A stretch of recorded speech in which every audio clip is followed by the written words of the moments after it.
Hermanos y hermanas, en este Viernes Santo les invito a acompañarme por este medio a meditar las 7 palabras de nuestro Señor Jesucristo en la cruz. Jesucristo es la palabra del Padre. Jesucristo fue la última palabra de Dios al mundo en un intento supremo de revelarnos su corazón de Padre a través de quien mejor lo conocía, su Hijo. Y si revelar al Padre es lo que Jesús hizo durante toda su vida, ¿no será esto también y sobre todo lo que quiso hacer en el momento de su muerte? Pues en realidad, como han contemplado los santos evangelistas en la pasión del Señor, con una mirada muy diferente a nosotros, los relatos de la pasión en los evangelios suponen una contemplación, una meditación de piedad con una actitud profunda de fe. Por eso les invito en este momento a acudir contemplando a Cristo crucificado para meditar sus palabras. Nos ponemos en la presencia del Señor en esa actitud de meditación para que Él nos haga comprender este gran misterio. Jesucristo, obediente al Padre, va hasta la muerte por la salvación de todos nosotros.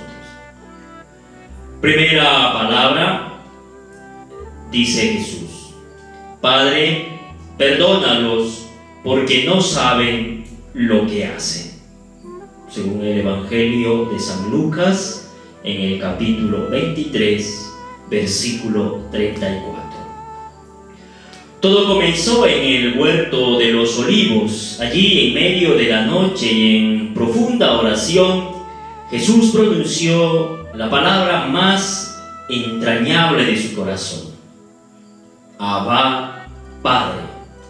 En su agonía, que quiere decir combate, el Hijo se había rendido a la voluntad del Padre y comenzó su camino hacia la cruz, como una epifanía progresiva, como una manifestación de su señorío como Mesías, Salvador, y como una revelación del corazón amoroso de Dios.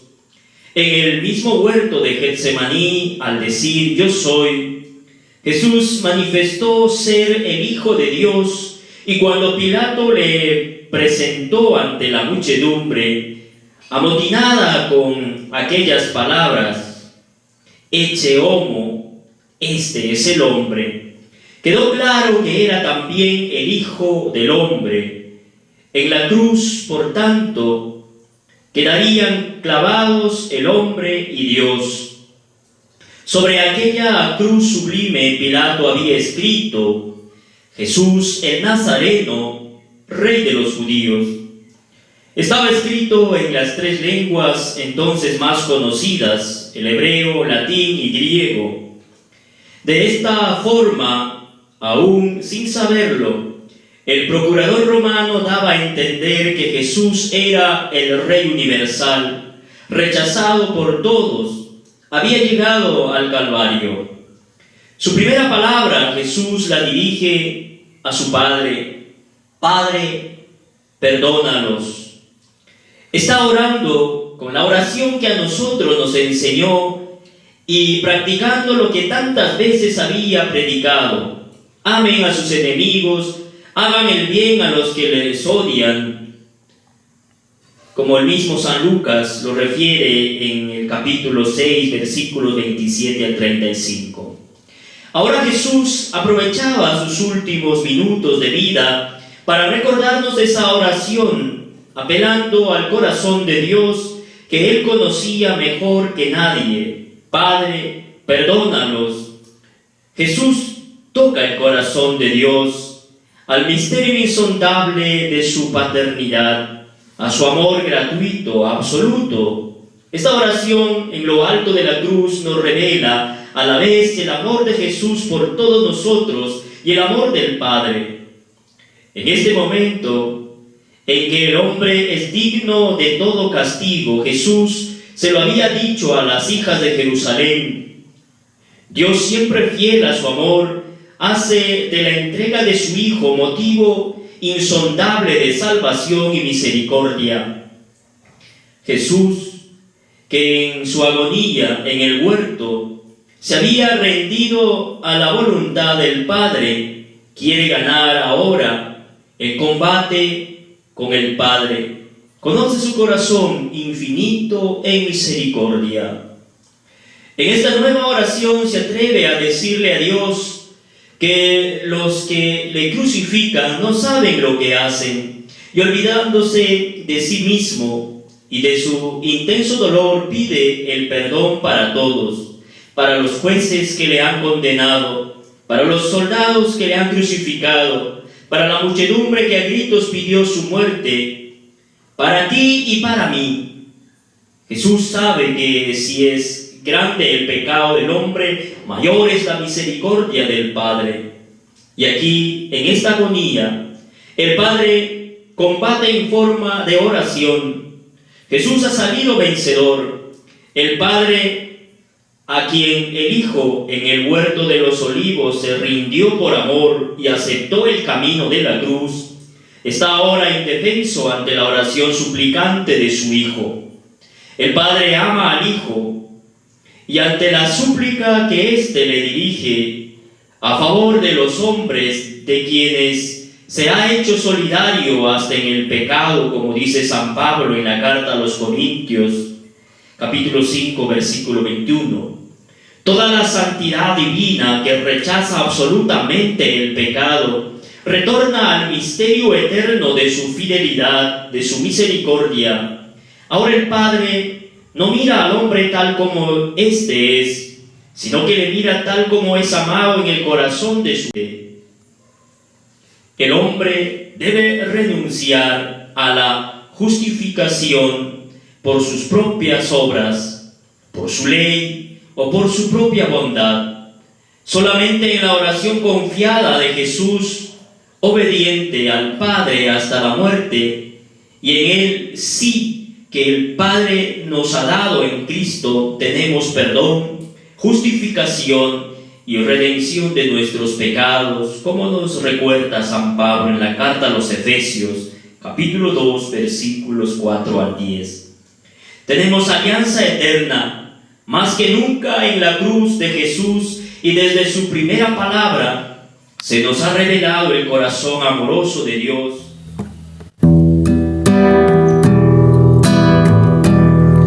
Perdona a tu pueblo, Señor. Perdona a tu pueblo, perdónale, Señor. Por tus profundas llagas crueles, por tus salivas y por tus hieles, perdónale, Señor.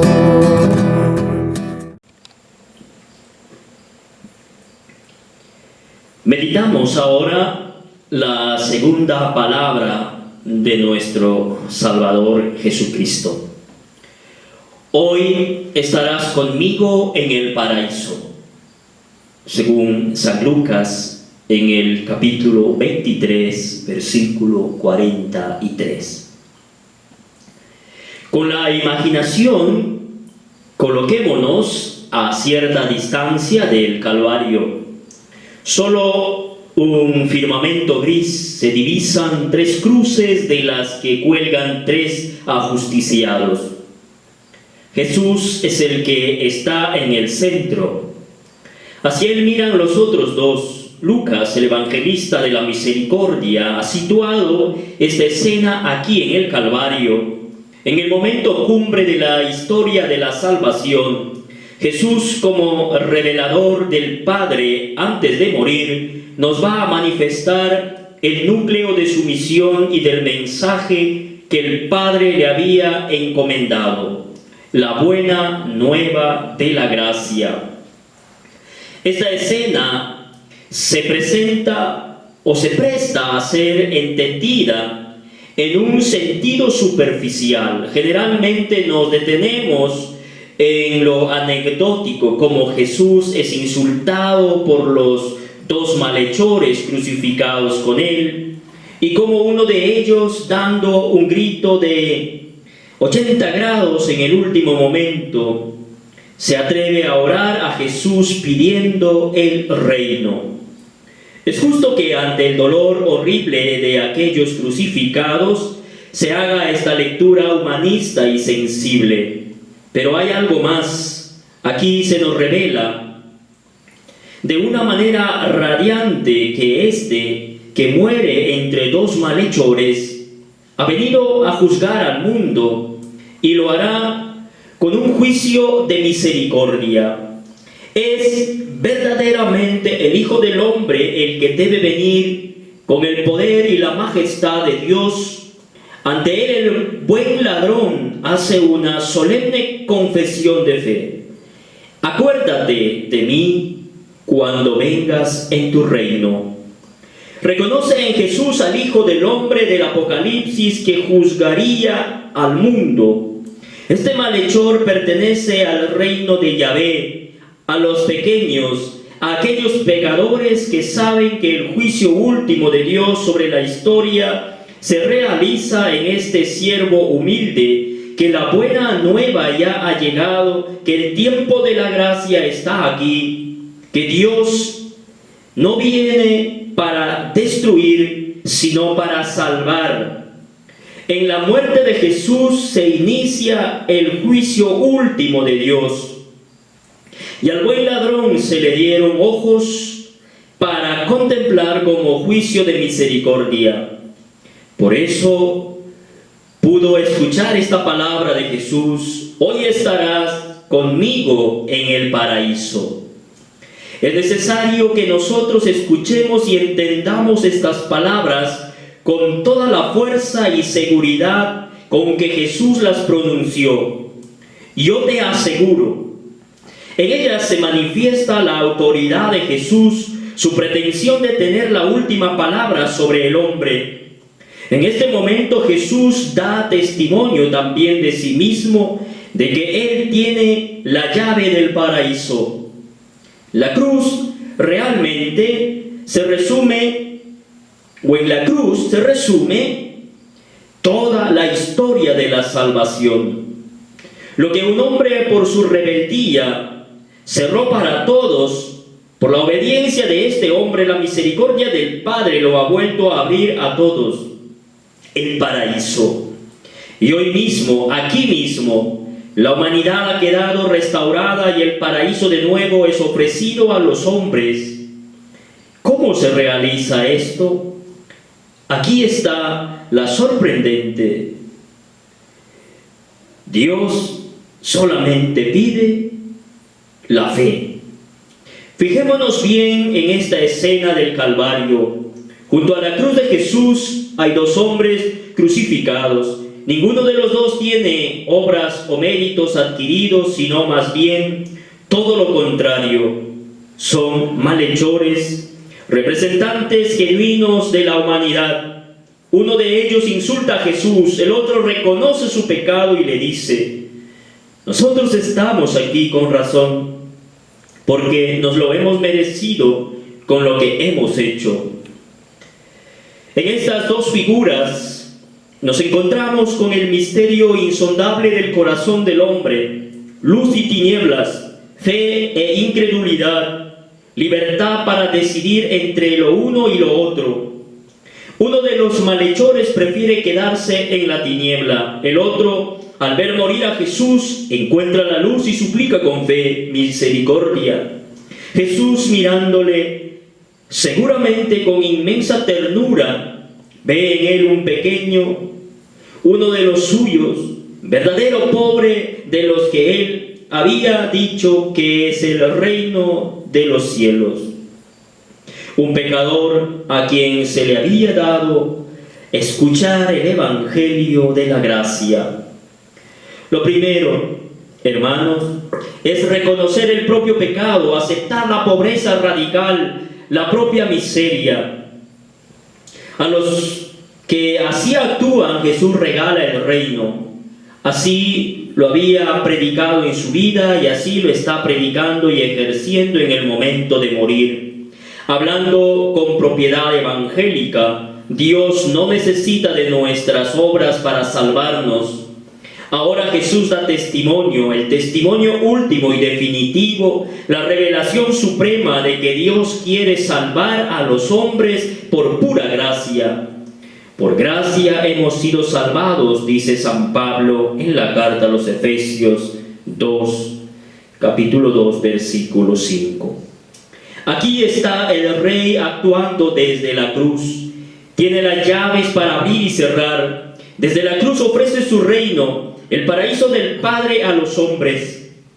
Pero solamente los pobres, los pecadores, que se humillan, han visto en él al Rey. Él reina sobre el pecado, perdonando, lo mismo que reinará sobre la muerte, resucitando. En Jesús, y de una forma radiante, en esta escena del Calvario, en el diálogo que mantiene con un buen ladrón, se ha revelado el poder mesiánico de Dios como gracia. Los hombres esperábamos un Dios que hiciese justicia reivindicativa y exacta, un juicio apocalíptico a favor de los justos y de los buenos, y un juicio de condena para los pecadores. Por eso resultó tan extraño el mensaje de Jesús. El hombre justo, el fariseo de aquel tiempo, se escandalizó de que Jesús comiese con los pecadores y ofreciese el banquete mesiánico a los señalados con el dedo, a los publicanos. ¿No fue esta una de las razones por la que los fariseos pidieron su muerte? Los fariseos eran los representantes del judaísmo, de la ley, de la religión oficial de los buenos, de los practicantes del culto en el templo. Eran los representantes del corazón religioso del hombre que siempre busca justificarse delante de Dios. Buscaban su generosidad en sus obras, en el cumplimiento estricto de la ley. En realidad, el fariseo representa lo más íntimo del corazón del hombre, de nuestro propio corazón, que tiende a actuar así. Porque todo ser humano necesita tener una imagen correcta de sí mismo y autoafirmarse a los ojos de Dios y de sí mismo. Pues bien, ahora Jesús, el Rey y Señor, establece el juicio definitivo, que el paraíso Dios lo regala por gracia, y aquel ladrón lo había entendido. Nunca ningún ladrón ha sido mejor ladrón. Arrebató a Dios el paraíso, simplemente con un acto de fe, con una mirada de confianza, porque se le llama buen ladrón. Estamos en el núcleo del Nuevo Testamento. San Pablo lo explica maravillosamente en su carta a los Efesios. ¿Seremos capaces de construir nuestra vida humana y espiritual sobre el Evangelio de la gracia? ¿Y qué decir de la hora de la muerte? Si al menos tuviéramos entonces la lucidez y la fe del buen ladrón. Que nadie me malentienda cuando digo estas cosas. Quien crea que con lo que digo estoy proponiendo una vida fácil o tibia, es que no sabe lo que es el amor. Lo mismo quien mide la obra de Dios desde su esfuerzo y sus virtudes tampoco sabe lo que es el amor. El cristiano no es bueno para que Dios le dé la gracia, sino que trata de ser bueno por agradecimiento a Dios por el don de la gracia. Dios nos ha amado primero, incluso cuando éramos pecadores, como dice San Pablo en la carta a los Romanos 5, versículo 8. Solo el pobre, el que tiene un corazón de niño según el Evangelio, es capaz de comprender esta escena del Calvario. Por eso alguien ha dicho que la vida cristiana es aprender a ser un buen ladrón, un buen pecador, Cita de Javier Garrido, es decir, un pecador arrepentido.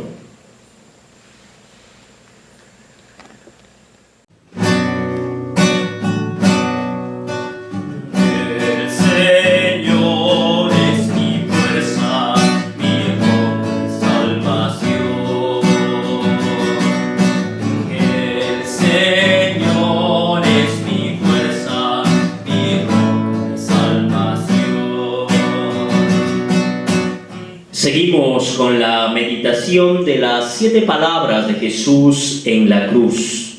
Vamos a ver la tercera palabra. Jesús dice: mujer, ahí tienes a tu hijo, ahí tienes a tu madre.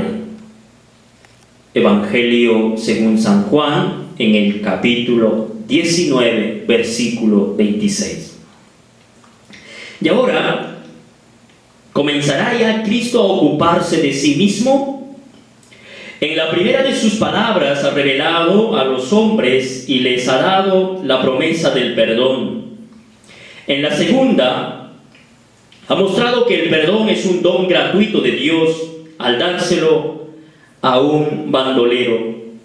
¿No es ya tiempo de olvidarse de cuánto le rodea y dedicarse a su dolor? No, la revelación del amor tiene que continuar hasta el final.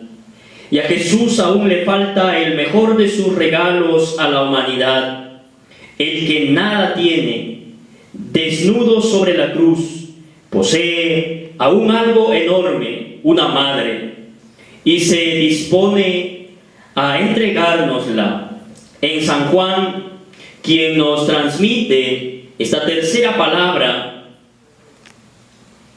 a esta hora se ha alejado ya el grupo de los curiosos.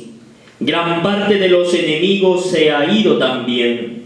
Quedan únicamente los soldados de guardia y el pequeño grupito de los fieles. Eran la iglesia naciente que está allí por algo más que por simples razones sentimentales. Unida a Jesús, de pie junto a la cruz, se encuentra María, su madre, unida no solo a sus dolores, sino también a su misión. La escena recuerda las bodas de Caná. La idea profunda de San Juan es esta: María no aparece hasta este momento de la hora. A ella se le ha pedido el sacrificio del Hijo durante el tiempo de su predicación por los caminos de Palestina. La alejada por el Hijo de los años de su misión es ahora traída aquí por él al primer plano de esta escena. Aquí va a ocupar su puesto con pleno derecho en la obra salvadora de Jesús, asociada a su misión. Aquí entra en la misión del Hijo con el mismo oficio que tuviera en su origen el de madre. Miren cómo ocurrió, presten atención. El sentimiento más natural que a todos nos embarga al contemplar esta escena es que Jesús, como el hijo más amante y delicado que jamás haya existido, al morir no quería dejar a su madre sola y confiaba su cuidado a Juan, su mejor discípulo y amigo. Si esto hubiera sido así, Jesús, al tomar de nuevo la palabra en la cruz, se habría dirigido en primer lugar al discípulo, pero no, se dirige primero a la madre, la llama mujer y le dice: ahí tienes a tu hijo. Luego se dirige al discípulo y le dice: ahí tienes a tu madre. ¿Qué le interesa en primer término a Jesús? Revelarnos la maternidad universal de María y entregarnos a su madre para que fuera siempre madre nuestra, la madre de la Iglesia y de toda la humanidad con la que Él en su encarnación se había hermanado. Juan, el discípulo amado que recibió a María en su casa, nos representaba a todos. Este fue el último regalo que Jesús nos hizo antes de morir. Y esa fue la gran tarea que encomendó a María. Fue como una segunda anunciación. Hacía 30 años que un ángel la invitó a entrar en los planes de Dios. Ahora, no ya un ángel, sino su propio Hijo, le anuncia una tarea más difícil, si cabe, recibir como hijos de su corazón a todos los hombres, incluso a los que matan a su Hijo. Y ella acepta, actuando de nuevo su fe y diciendo ahora silenciosa: hágase, mi Señor. De ahí que el dolor a sangre del Calvario comience extrañamente a tener un sabor a recién nacido. De ahí que sea difícil saber si ahora es más lo que muere o lo que nace. De ahí que no sepamos si estamos asistiendo a una agonía o a un parto. Hay tanto olor a madre y a engendramiento en esta dramática tarde. Que María, nuestra Madre, nos dé ojos para ver y fe para entender estos acontecimientos. Si se acaba el vino en tu vida hoy, ahí tienes a tu madre. Si solo hay tinajas pero no hay amor, ahí tienes a tu madre. Si estás buscando acercarte a Dios, ahí tienes a tu madre. Ahí tienes a tu madre. Meditación de la cuarta palabra. Jesús dijo: Dios mío, ¿por qué me has abandonado? Según San Marcos, en el capítulo 15, versículo 37. La muerte de Jesús estaba ya cerca. Serían casi las 3 de la tarde. Con el grupo de los más íntimos, apenas quedaba nadie en la cima del Calvario. En torno a la cruz había aumentado la soledad. Jesús estaba verdaderamente solo. Todos morimos solos, incluso cuando estamos rodeados de amor.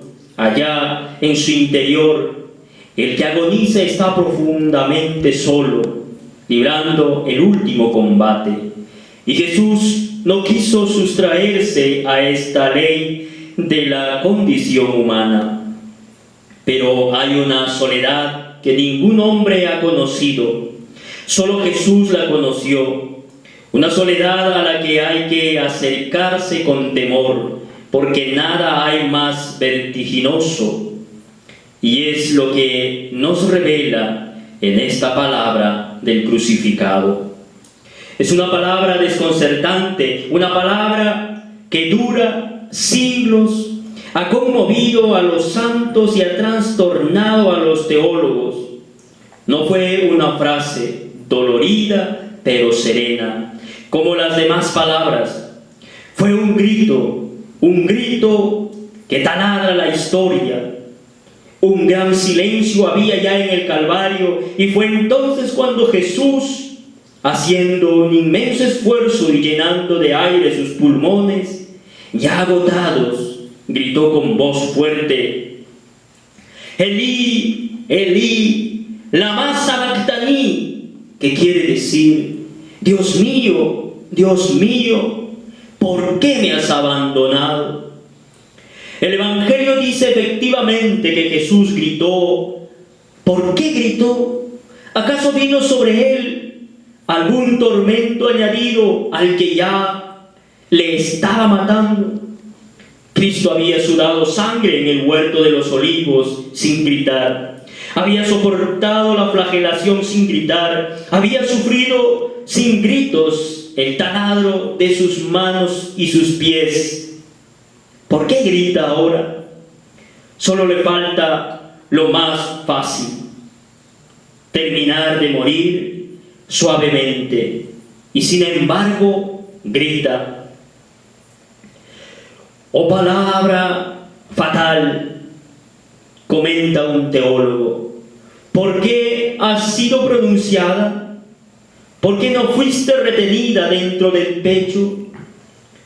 ¿No sabía Cristo que muchos la usarían contra Él para negar su divinidad? Dice un autor, Journet. ¿Entienden algo ustedes? Yo no entiendo casi nada, porque efectivamente, ¿cómo pudo el Padre abandonar al Hijo si ambos son un único Dios? ¿Cómo pudo alejarse la divinidad si estaba unida a la humanidad hasta formar en Él un solo ser?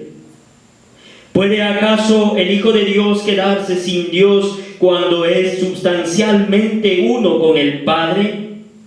No entiendo nada, pero si Jesús dice que el Padre le abandona, es porque en realidad Él experimenta ese abandono, de un modo que quizá nosotros nunca lograremos entender, pero que Él experimentó como una verdadera lejanía.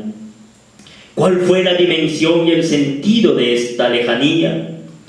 Aquí está la clave para comprender el misterio que Jesús nos revela con esta palabra. Cristo está llevando hasta el final su obra de salvación, el hecho de su encarnación. Está descendiendo hasta los llamados infiernos. ¿Pero qué quiere decir infiernos? En el credo latino se decía antes mejor: desciende ad inferos, e inferos aum. Quiere decir las profundidades.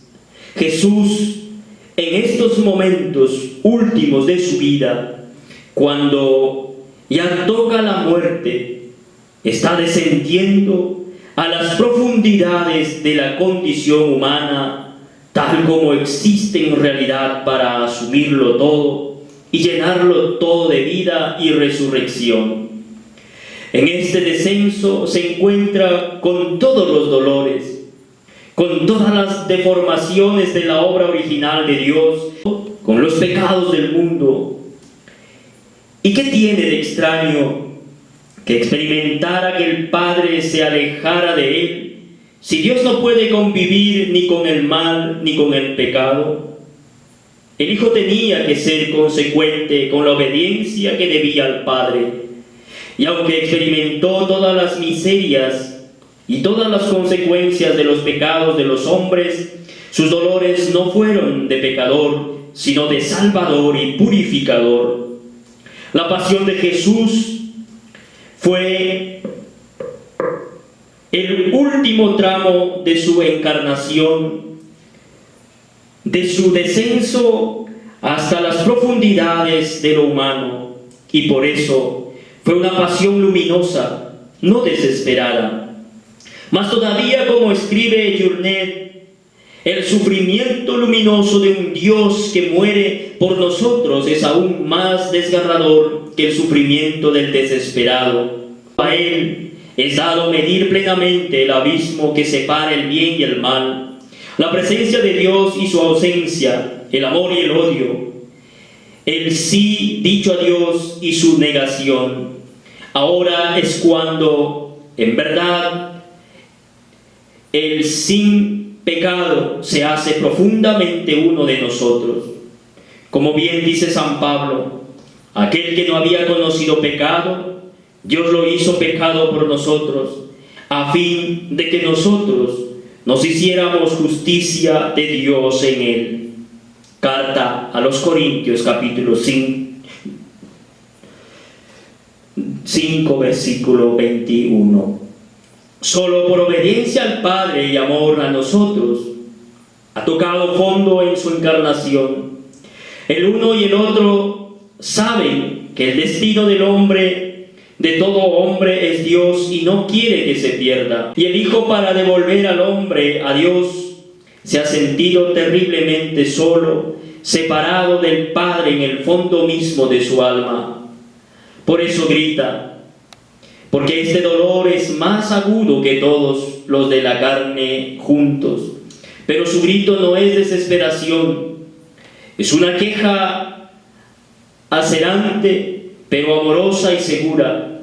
Es oración. De hecho, toma sus palabras del Salmo 21, que es un salmo de llanto, sí, pero también de esperanza. Dios mío, ¿por qué me has abandonado? Hermanos, gritémosle ahora nosotros a Jesús en el silencio de nuestro corazón, diciéndole: gracias, Señor, porque aquel grito tuyo ha llegado hoy hasta nosotros. Penetra con tu espíritu en nuestra profundidad, asume todo lo que allí encuentres, también el pecado, y devuélvenos al Padre. Dios mío, ¿por qué me has abandonado? Dios mío, ¿por qué me has abandonado?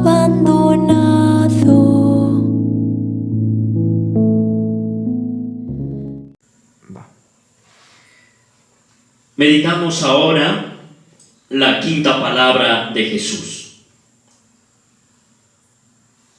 Tengo sed, según San Juan, en el capítulo 19, versículo 28. Es esta la palabra más radicalmente humana que Jesús pronunció en la cruz. Al oírla, uno entiende que Jesús estaba muriendo de una muerte verdadera, que el que está en la cruz es un hombre y no un superhombre, que no conocería la muerte, o un fantasma que no la sintiera con toda su crudeza. Aquí se nos revela con todo el realismo la humanidad de Jesús. La sed es uno de los más terribles tormentos de los crucificados. Cuando se pierde la sangre, se experimenta enseguida el tormento de la sed. El agua, que forma parte de la célula en proporción al 60 o 70%, cuando se pierde sangre, pasa por osmosis al torrente circulatorio para hidratar el plasma sanguíneo. Esto produce naturalmente la deshidratación de los tejidos y pronto se experimenta el fenómeno de la sed. Jesús había perdido ya mucha sangre en Getsemaní, en la flagelación, con la corona de espinas, en el camino del Calvario, con la cruz a cuestas y en la crucifixión. En lo alto de la cruz se iba desangrando poco a poco. No es extraño que suplicara un poco de agua. Uno de los soldados conmovidos moja una esponja en un jarro de posca, mezcla de vino agrio, vinagre y agua que ellos tenían para su propio alivio, y se le acerca a los labios mientras otro le dice riéndose: deja, veamos si viene Elías a salvarle.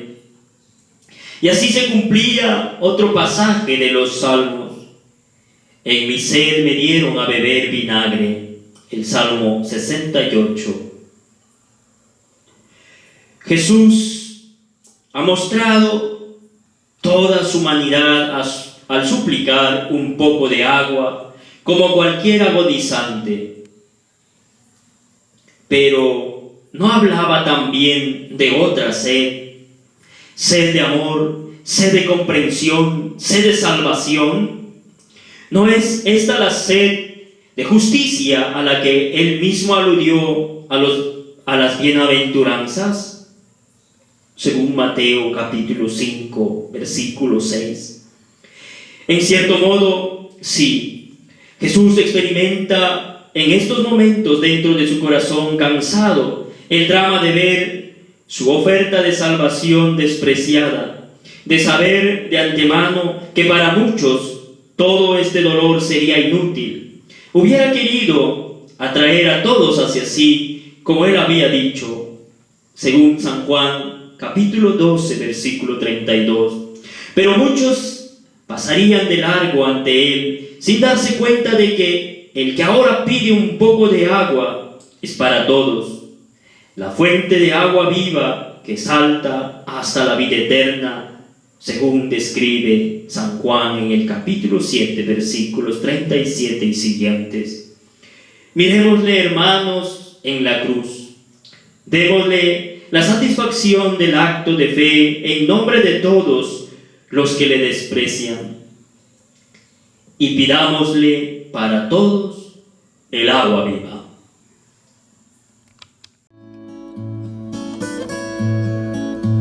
Cuando miro al Cordero de Dios,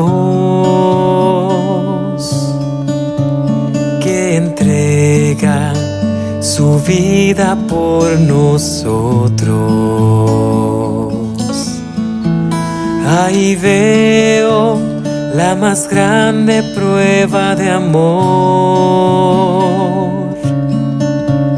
levantada en el signo de la muerte,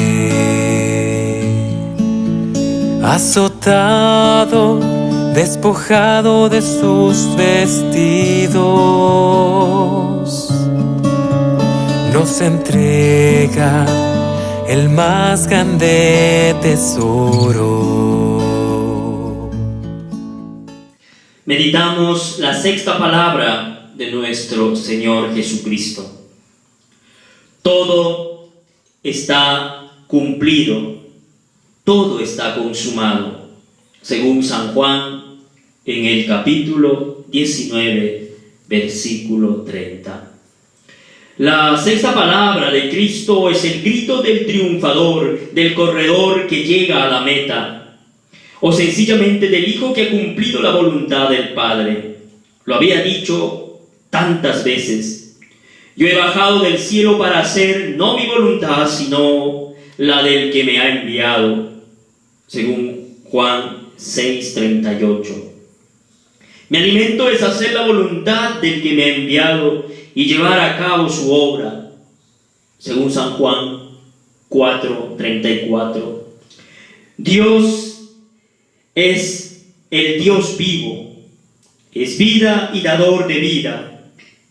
Dios es el que da y se da en la creación, en la encarnación, en la Eucaristía y en la plenitud del cielo. A lo largo de su vida, Jesús, el Hijo de Dios, hecho hombre, nos lo fue revelado y por eso, con palabras humanas, le llamó Padre. Al asumir nuestra humanidad en su persona divina, nos introdujo en la divinidad, en la misma Trinidad de Dios, y nos dijo que le llamaremos Padre. Ahora Jesús ha llegado a la puerta de la muerte. No es que Dios quisiera la muerte o necesitara la muerte, y menos tan cruenta. Ni la muerte de su Hijo, el buen Jesús, ni la muerte de nadie. A Jesús le mataron sus enemigos, los enemigos de Dios, tal como Él lo revelaba en sus palabras y con su vida. No aceptaban a un Dios tan cercano, tan humano, tan Padre, ni aceptaban que Él fuera su Hijo y que nos hiciera hijos. En el fondo, es mucho más fácil tener un Dios lejano y majestuoso a quien se le ofrezcan sacrificios y se le tengan aplacado y tranquilo, que tener un Dios cercano a nosotros, en cuya presencia vivamos y a quien tenemos que agradar continuamente. Por eso, los que rechazaban esta revelación de Dios mataron a Jesús, el revelador. Maldito el que cuelga de un madero, decían sus escrituras, según el Deuteronomio 21:23. y para que nadie creyera en él ni entonces ni nunca, le llevaron a la cruz. Ahora, a punto de morir en esta sexta palabra, Jesús, la última y definitiva palabra de Dios al mundo, puede decir: todo está cumplido. Todas las profecías sobre él se han realizado, pero sobre todo, él ha realizado la obra que el Padre le había encomendado: revelarnos que existe un Dios que es Padre, Hijo y Espíritu Santo, que el Padre creó todo lo que existe por su Hijo, y todo era bueno, que a lo largo del tiempo habló de muchas formas a nuestros padres, y por fin en la plenitud de los tiempos nos ha hablado por medio de su Hijo, hecho como uno de nosotros. Este Hijo nos ha hablado con palabras como las nuestras y con una vida igual que la nuestra. Y nos ha hablado del plan de Dios sobre nosotros con la palabra más fuerte de todas: la muerte. Nunca habló tan claro Jesús de Dios al hombre como cuando se quedó mudo en la cruz. Todo estaba consumado con su vida, pero quedaba a terminar de consumar la revelación con la misma muerte. La muerte de Jesús no fue para aplacar a Dios, a quien le sobra paternidad y amor para perdonar, sino para animar y consolar a todo hombre que viene de este mundo. Dice la carta a los hebreos en un texto maravilloso: así como los hijos de los hombres participan de la sangre y de la carne, así también él participó de las mismas, para aniquilar mediante la muerte al Señor de la muerte, es decir, al diablo, y libertar a cuantos por temor a la muerte estaban de por vida sometidos a la esclavitud. Carta a los Hebreos, capítulo 2, versículos 14 al 15. Para esto vino Jesús, el Hijo de Dios, al mundo, para quitarnos el miedo a morir y manifestarnos nuestro destino. La vida del hombre no es solo nacer, vivir y morir como muchos creen. La vida del hombre es nacer, vivir, morir y resucitar. Por el miedo a morir se dan todos los atropellos en la historia de los hombres. ¿No lo ven? ¿Por qué llora un niño cuando le falta el amparo de su madre? ¿Por qué un joven se desespera por un fracaso en su carrera, en su trabajo, en su amor? Por el miedo a no poder sobrevivir. ¿Por qué un capitalista amontona riquezas de todo tipo? Cuantas más, mejor. Por el miedo a que la vida le falle por algún lado y poder asegurarse por otro. Porque se buscan algunos avances en la misma ciencia, por alargar la vida y por el miedo a morir, y así sucesivamente. Superado este miedo, es posible que el amor invada al mundo, es posible el servicio y la entrega hasta la muerte. Todo está consumado, ha dicho Jesús. Ya nos ha revelado el corazón de Dios y su plan de salvación sobre los hombres. En el alma de Jesús ya empieza a descender la paz. Y con esta paz va a entrar en la muerte para revelarnos lo último y más grande, la resurrección, que no es la vuelta a esta vida, sino la entrada en la plenitud de la vida en Dios para toda la eternidad. A ti levanto mis ojos, a ti que habitas en el cielo, a ti levanto mis ojos, porque espero tu misericordia. Meditamos ahora ahora la séptima palabra de Jesús. Padre, en tus manos encomiendo mi espíritu. Según San Lucas en el capítulo 23, versículo 46. Esta fue la última palabra de Jesús, la palabra más suave, más dulce que podía habernos enseñado en el momento de morir. El hombre teme a la muerte y por eso se pasa la vida huyendo de ella. Sin embargo, para el que cree en Dios, para el que contempla y escucha a Jesús muriendo, morir no es nada trágico, no es saltar en el vacío, ni entrar en una noche sin fin.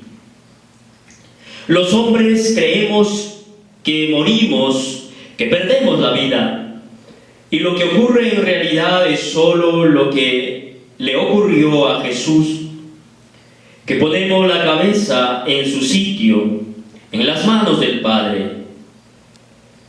Decía un autor, un poeta ortodoxo ruso: cuando una persona muere, Dios acaba de amasar su existencia para la eternidad. Y en las manos de Dios no se pierde ni una lágrima, ni un esfuerzo, ni una ilusión, ni un sufrimiento, ni un instante de la vida. Nada se pierde en las manos de Dios, y menos después de la muerte de Jesús. Jesús muere tranquilo, inclina su cabeza en las manos del Padre y regala a los hombres su espíritu. Así lo ha visto San Juan. Ese espíritu de Jesús continuaría su obra en el tiempo, haciendo todo nuevo. Nueva la relación con Dios, como hijos en el Hijo. Nuevo el culto y la oración, no en la angustia, sino en la alabanza. Nueva la vida entera, construyendo su reino en el amor. Nueva la muerte, entendida no como el final, sino como la cuna de la vida que ya es eterna. Padre. Jesús quiso terminar su vida pronunciando de nuevo la palabra más querida de su corazón, la palabra que resuma su mensaje al mundo: Abba, Padre. Porque Dios es Padre, se dedica a ser Padre, es solo Padre, sobre todo Padre. He aquí la gran revelación de Jesús. Dios siempre fue Padre, pero desde que Jesús le llamó así, viviendo nuestra vida y muriendo nuestra muerte, lo sabemos mucho mejor. Para eso vino al mundo. Ninguna objeción cabe ya contra la existencia y la bondad de Dios, viendo cómo vive y cómo muere Jesús. Para eso vino el Hijo de Dios al mundo, para que nadie se sienta fuera de la paternidad de Dios, nadie, ni en el gozo, ni en el dolor, ni en la vida, ni en la muerte. Quiten esta revelación de Dios como Padre y nada quedará del Evangelio. Pónganla y todo el mensaje evangélico adquiere su sentido. Más todavía, quiten la revelación de Dios como Padre y toda la vida se hunde en un absurdo. Pónganla y la vida entera, incluido el último momento que llamamos muerte, quedará convertida en un canto de alabanza al amor de Dios. En la cruz, todas las objeciones que los hombres ponemos a Dios se vuelven contra nosotros. En la cruz nos damos cuenta de que en realidad nuestras rebeldías contra Dios, por la existencia del mal y de la muerte, no hacen más que darnos a entender que el problema último del mal está en nuestro corazón, en nuestro pecado.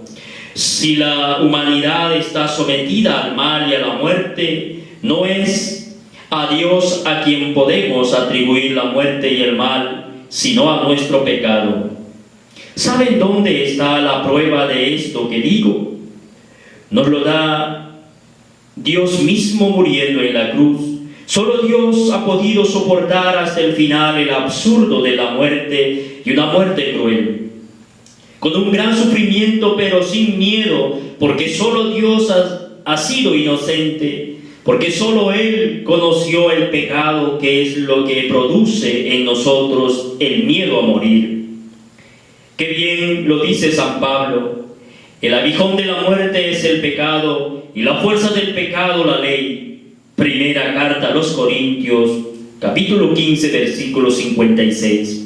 Por eso el mal y el miedo a morir han sido superados en la cruz de Cristo, y solo pueden ser superados en la justicia nueva, en la que nos viene de Él por la misericordia y el perdón de Dios, como dice San Pablo en Romanos 5:11.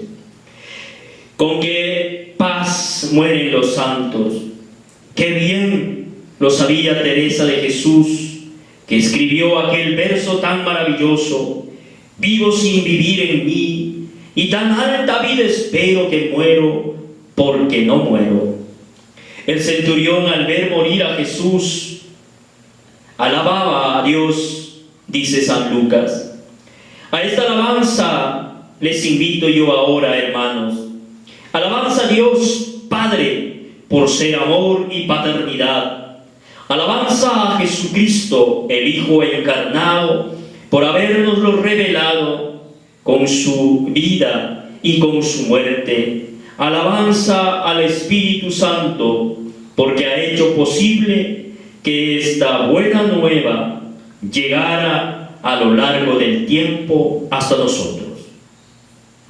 A ti, Señor, todo honor y toda alabanza por los siglos de los siglos. Amén. Hemos compartido la meditación de las 7 palabras de nuestro Salvador Jesucristo, según nuestro hermano Fray Marcos Ruiz, de la Orden de Predicadores. Que el Señor les conceda contemplar este misterio, meditar profundamente estas palabras y acoger a Jesucristo como su único Señor y Salvador.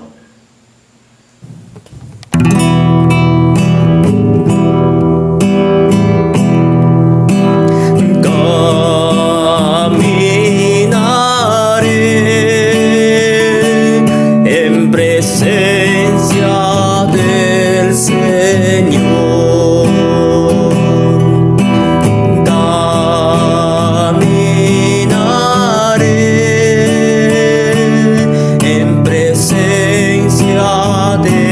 Señor.